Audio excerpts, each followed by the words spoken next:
In the last couple of videos, we have been giving some focus to a particular graph from our interface, the displacement over force. However, there are other graphs equally relevant that extract different data from the shocks we're testing. So let's dive into them.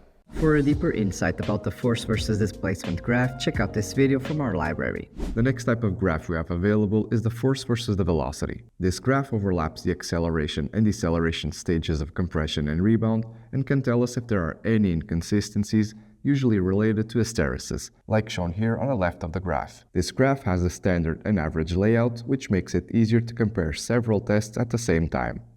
It's also possible to have just the acceleration stages on display in case we want to analyze the main damping curve according to the velocity, which can be useful to compare several settings tested at the same speed.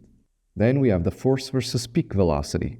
For this graph to show anything, we have to select more than one test at different speeds. This graph will connect the maximum force generated by each test and provide a broader picture of the damping generated by the shock. So it's especially insightful when we test a shock at many speeds.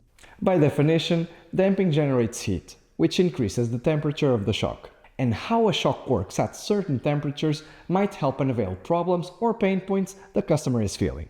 Laba 7 shock dynos are equipped with an infrared sensor that tracks the shock's temperature in real time and also allows us to test shocks at a given temperature. In the testing section, you can introduce the temperature at which you want the dyno to run the cycles you set. After the test, you can select the temperature over time graph to inspect the evolution in temperature according to the different cycles. The higher a shock's temperature, the less ability it will have to generate damping. So testing shocks at the same starting temperature can significantly improve your testing results over time. Lastly, the displacement versus time shows the cycles through time and can indicate inconsistencies throughout the test. As you can see, the amount of information you can draw from a shock, fork, or cartridge through a Laba 7 shock dyno is almost endless and can really fast forward any R&D or testing processes, since you can easily create a benchmark on the parameters you want to change. For more information regarding the types of graphs, check our website on the link in the description. And if you have any questions, feel free to leave them in the comments below.